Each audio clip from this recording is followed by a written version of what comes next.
welcome to podcast.init, the podcast about Python and the people who make it great. When you're ready to launch your next app or want to try a project you hear about on the show, you'll need somewhere to deploy it, so take a look at our friends over at Linode. With 200 gigabit private networking, scalable shared block storage, node balancers, and a 40 gigabit public network, all controlled by a brand new API, you've got everything you need to scale up. And for your tasks that need fast computation, such as training machine learning models, they just launched dedicated CPU instances. And they also have a new object storage service to make storing data for your apps even easier. Go to pythonpodcast.com/linode, that's LINODE today to get a $20 credit and launch a new server in under a minute. And don't forget to thank them for their continued support of this show. And you listen to this show to learn and stay up to date with the ways that Python is being used, including the latest in machine learning and data analysis. For even more opportunities to meet, listen, and learn from your peers, you don't want to miss out on this year's conference season. We have partnered with organizations such as O'Reilly Media, Corinium Global Intelligence, ODSC, and Data Council.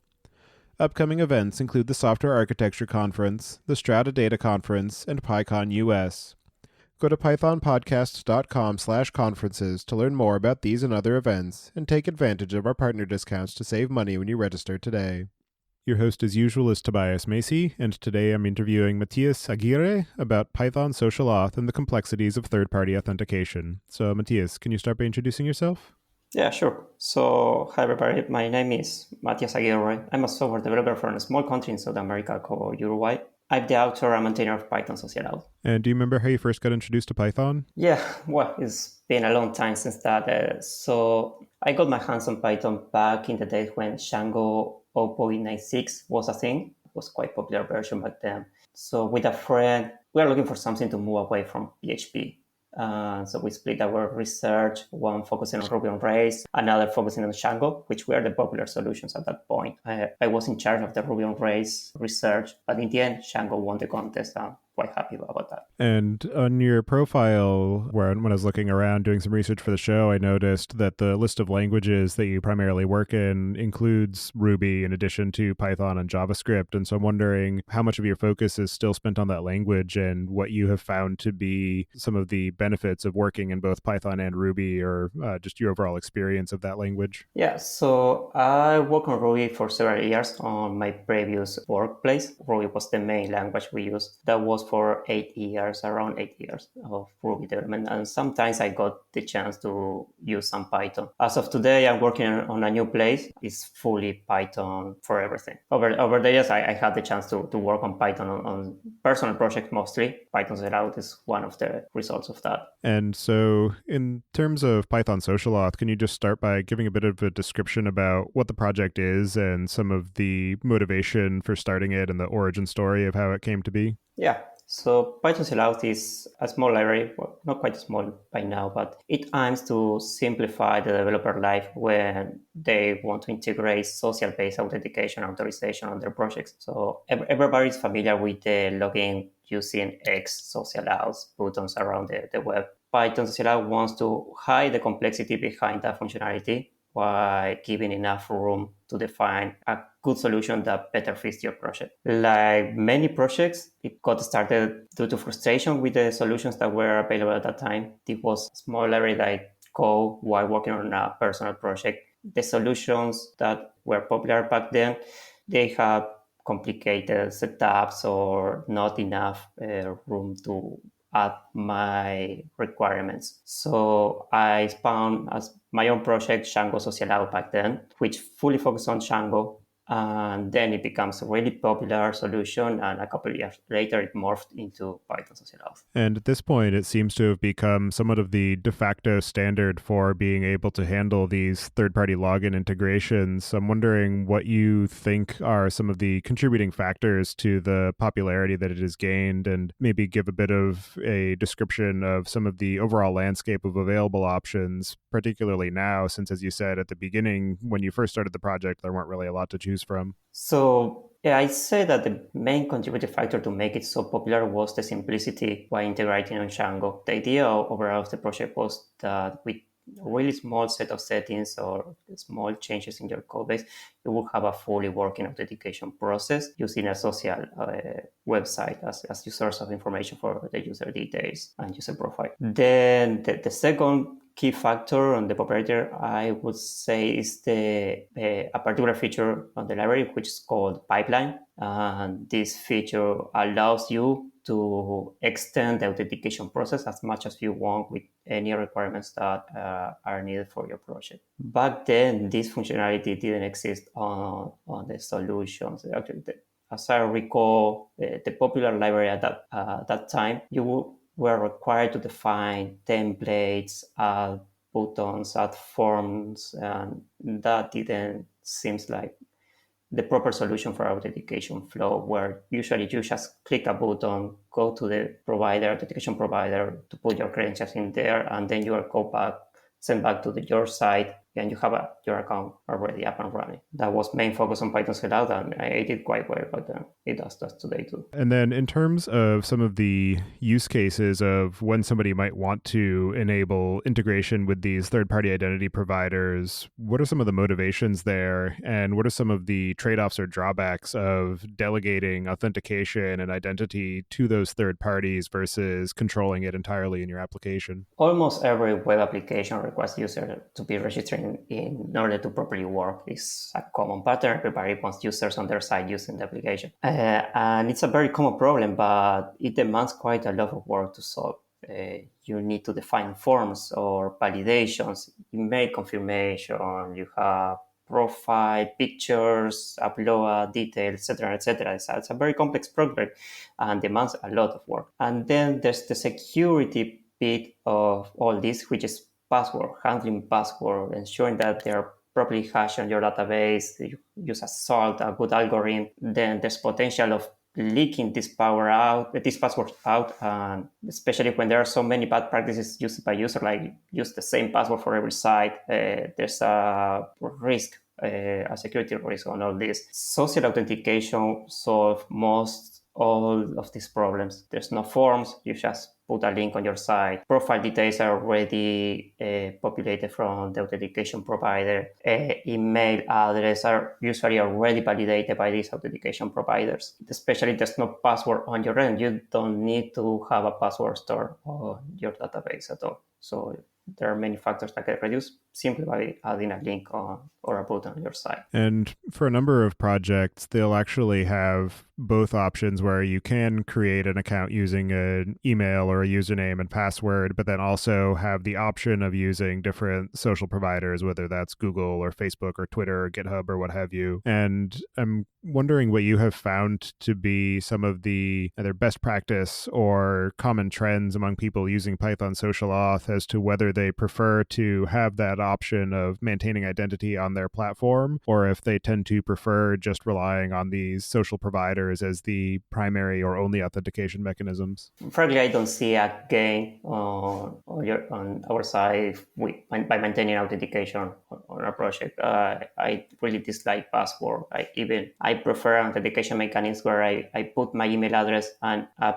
temporary password or link is emailed to my account, and there's no need to password at all. So password has proved to be a really security problem since the beginning, and avoiding that as much as possible is a must for me. And for reasons why they provide both options, I fail to understand them. I tend to assume that's mostly for recovery, but there are other recovery methods today that you don't need a password on the site to access application. Yeah, the magic link method that you're referring to as far as not having a password at all, but just taking an email account and then sending an email with a one-time use authentication token, I think is definitely gaining a lot of popularity because of the weaknesses that we've seen in passwords and passphrases that you mentioned. And so does Python Social Auth also support that type of mechanism, or is that something where you would just rely on a different library and then include that in the authentication pipeline that Python Social Auth provides? Yes, Python Social Auth also provides username and password authentication It's not commonly used, but it's there. Then you have the one-time authentication flow using an email address. That's also supported. And can you talk a bit more about how Python Social Auth itself is actually implemented in some of the current architecture of the library and how it's evolved since the first stages of when you began working on it in the form of Django Social Auth? Yeah. So in the beginning, it was Django Social Auth. Its unique purpose was to solve the social authentication problem for just the Django projects. So in the beginning, it was really highly coupled with the framework. Even some basic blocks of what's today Python Social Auth already exist by then. So a key part of the implementation was ensuring that backends are the parts that will handle the communication with the authentication provider. So a key part of the implementation was defining this backend with the goal of hiding as much as possible the complexity of the authentication provider while offering clear and simple interface to the users of this provider, which is the rest of the code of Python Social Auth. Then there's models, usually like any Django project, you have models where we store the user ID of the authentication provider and the reference to the user in the database. And then there was the pipelines feature. This was really early introduced in the code base. Looking at the feature is really simple. Actually, it's a list of functions that get called on the given order. The output of the previous function is passed to the next one until the last one is executed, and the goal of the pipeline is having to have a valid user on your database that it's okay to authenticate. Those basic block of the application made it possible then to evolve it to Python Social Auth, where the Django related bits were moved to a new concept that's called a strategy. These strategies are the gluing between the framework particularities and Python Social Auth core. And that's what allowed Python Social Auth to support Django, Flask, and Pyramid, etc. You can add more integrations if you want. And those are the basic blocks today too as well. You have the authentication backends hiding the complexity of the providers, models for storage of the details, the authentication flow details, pipelines to extend your particular functionality, and the strategies to hide the framework complexities. And what have you found to be some of the most complex or challenging aspects of designing and building this library, particularly given the number of different identity providers and the variances in the authentication protocols that they support? So for sure, the difference in the protocol were problematic, a problem to solve by the framework. But in the end, I found that defining a really simple interface of what the application needed from this provider, that pays off very well as the code evolves, because this simple interface allows me to hide the complexity of the provider while still fulfilling the requirements for the library. For instance, there's a method called getUserDetails. I don't care. The rest of the code doesn't care about the particular implementation that this method has for the different providers. It only cares about the output result and it's having the user details available to build a user instance that is stored on the database. So ensuring that defining these interfaces, clearly define these interfaces for the rest of the code was key to hide all the complexity behind the protocols or the different application providers. Then we have differences on the protocols, like OpenID works a bit different than auth. They communicate different. There's XML involved, JSON API, usually JSON APIs on auth providers. There are these key difference between them, but it was not as much as I was expecting when adding them. It's a matter of defining the proper methods that need to be invoked on the different providers. The data is already available there to build the rest. It wasn't that complicated. In overall, the authentication flow is quite similar. You click a button on your site, you get redirected to the provider, put your credentials, and then you are sent back to your site to continue the authentication process, which usually is hidden behind in the backend. And I know that in different implementations or different workflows, there can be cases where you have to suspend the authentication flow and then resume it either from a link sent to your email or from a different computer. And so I'm wondering how you approach that challenge of being able to ensure that the current state of the authentication for a given user is maintained across sessions or across browsers or machines. Yeah, that functionality is provided by the partial pipelines. It's called partial pipeline. So it's something glue with the pipeline feature. It allows you to stop the authentication process at any given point. That way you can do something else, like send an email or render a form where you need extra details from the user, etc. It was a very welcome feature. In the beginning, it wasn't perfect. It was session-based. So if you stop a pipeline right in the middle for some reason, you needed that confirmation from an email, for example, somebody else sit on the computer and try to log in also on your side, they will resume the authentication flow from the previous user. So it wasn't perfect in the beginning. Then it evolved into storing the pipeline state on the database, and a token was generated. You can use that token to send it in an email or store the link somehow, or share the link to the user on one way or another, and that unique token will identify your authentication process, and the session was not involved anymore. So you could continue, you could start your authentication process on your work computer, then go to your home and continue the process on your home computer. In terms of the different protocols and implementations of those protocols for different authentication providers, they'll all have a different set of attributes that they're able to support or that they'll provide. And so I'm wondering how you approach that challenge in terms of determining what the minimum set of common parameters are and how to take advantage of the additional attributes and merge that all into a cohesive user profile on the end of the site that's implementing Python Social Auth. Yeah, so Python Zero tries to solve the bare minimum of the problem. So it focuses on a really small set of attributes in order to work, like email or username or first and last name. With those really small attributes, it's able to build a user and store that in the database. These are very based, basically based on Django user model that it was based from Django social auth. It was inherited from there.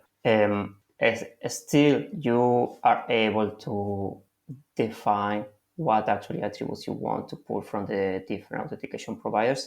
Some of them can be pulled automatically by the library because the APIs it used by default is able to provide these attributes. Sometimes, or most of the cases, you need to actually extend the pipeline in order to retrieve the extra attributes you want to store on your project. Like you want to download the profile picture from Google, then you need to add a method to that pipeline to do that particular API request. And that's where Python CLOud is out of the of what it offers. You can extend, you can pull anything you want, but you need that implementation yourself. And so it's probably worth digging a bit more into the user's perspective of implementing Python Social Auth and the overall workflow there, and maybe dig into the pipeline mechanism that you have for being able to handle these different stages of authentication and how you manage the attributes and permissions from the identity providers that you're getting.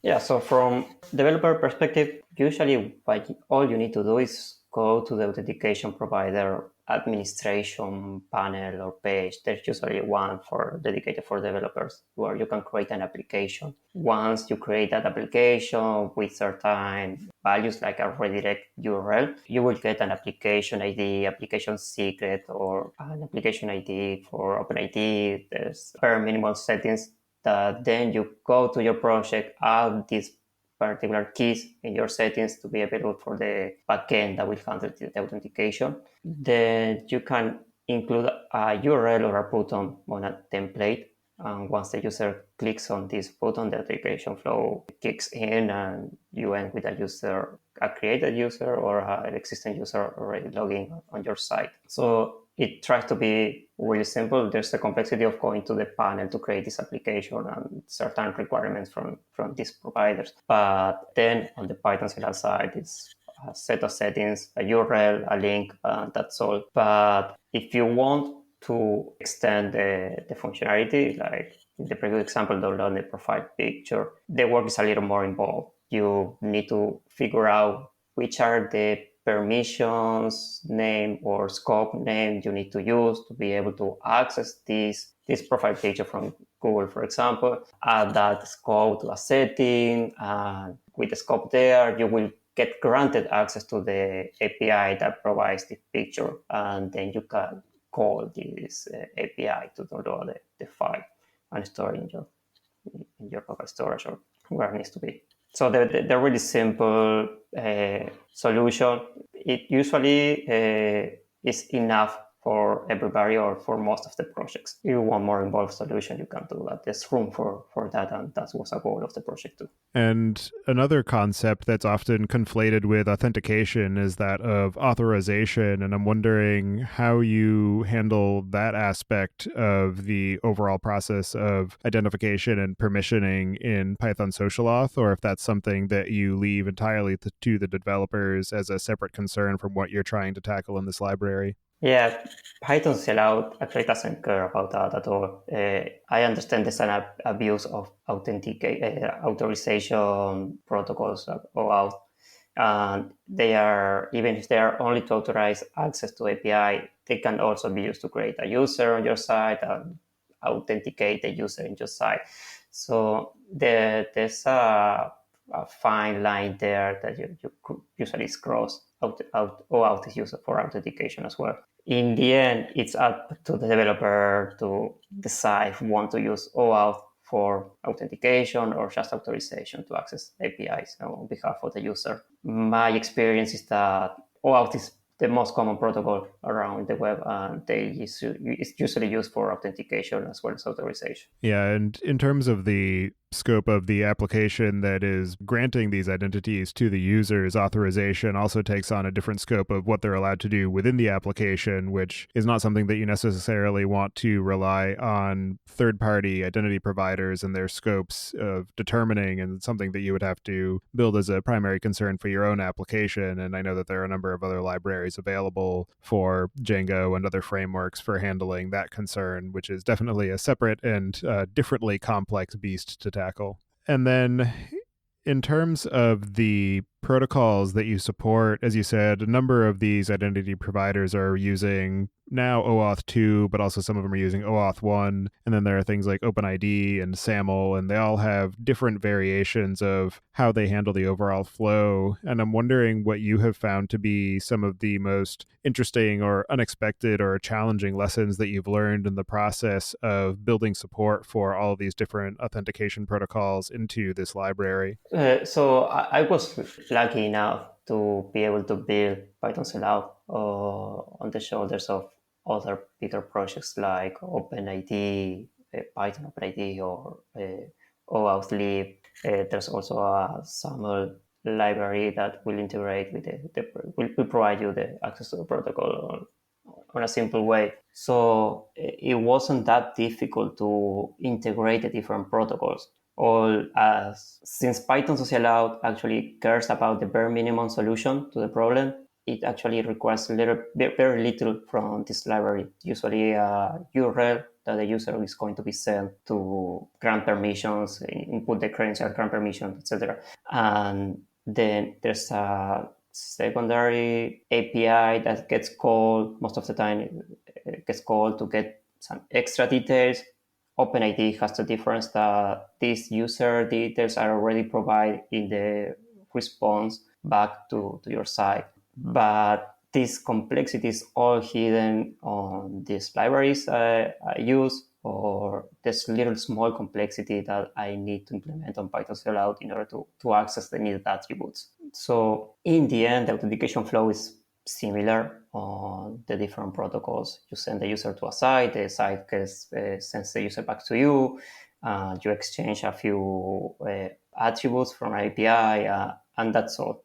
Yeah, and that's all the Python CLI actually cares about. And as somebody who has been working in the space of federated identity for so long, I'm curious what your thoughts are on the current state of affairs in terms of the available protocols, and if you think that there are any missing elements or if there's space for a new protocol to be defined that will improve upon the existing set that we have, or any shortcomings in the protocols that you deal with on a day-to-day basis. I don't have strong opinions about different protocols. I know they're there to solve different problems. I really would like to see a unified protocol that removes the gaps between OpenID and OAuth, for example, which are the most common protocols around the web of today. Having a single solution that provides both, like OAuth is used today, is actually abused today to do authentication, something similar that merge OpenID, OAuth could be a nice solution to see around.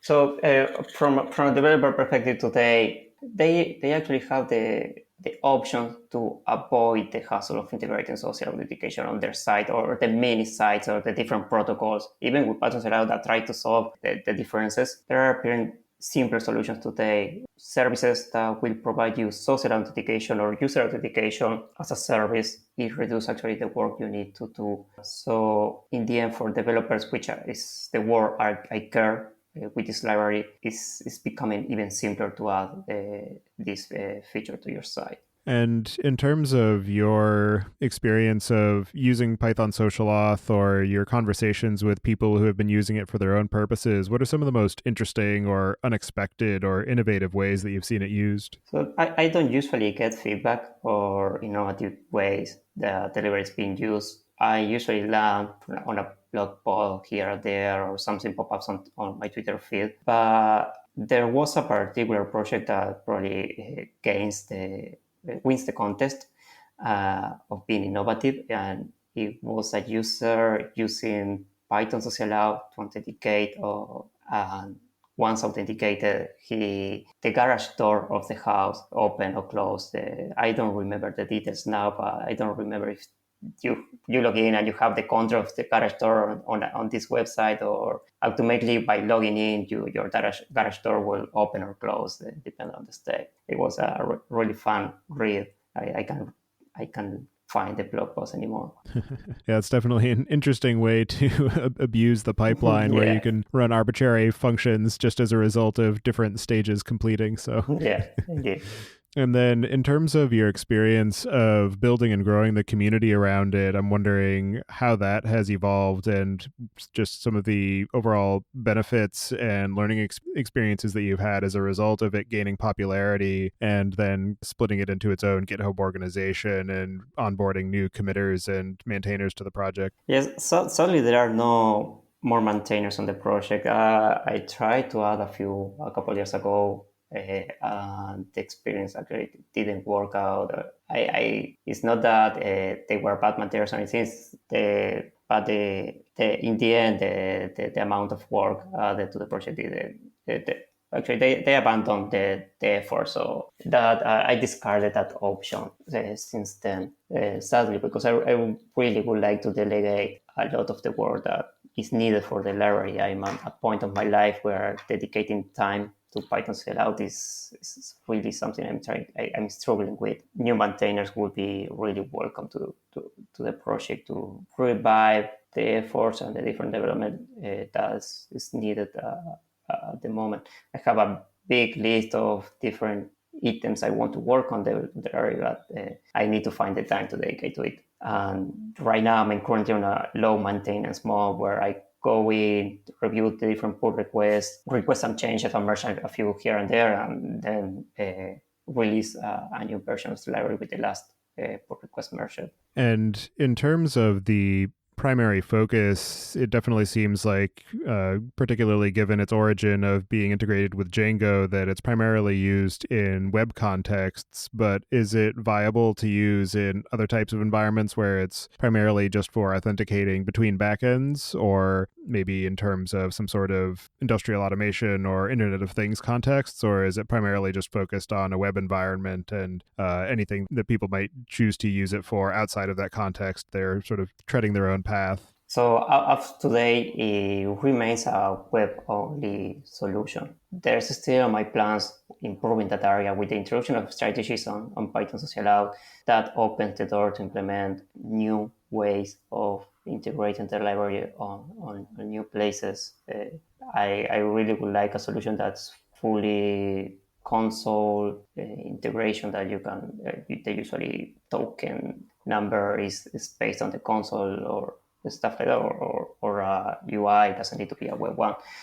That's one of the strategy I would like to work at some point. But yeah, the door is open to integrate it with more environments, not just web. And what other plans do you have for the future of the project, either in terms of the technical aspects or community aspects, or just your overall ambitions of where you might take it, or additional projects that you might build within its ecosystem? So for community, I don't have any particular plans. It has its own flow as it is right now. I get pull requests from time to time, and that's good enough, in my opinion. Technical aspect, yeah, I have quite a list, like Python 2 removal, Python 2 support removal, async and await support, and integration with newer micro frameworks like Fast API or Sonic, implement a pure WCGI or HSGI strategies that they actually don't depend on any framework, non-web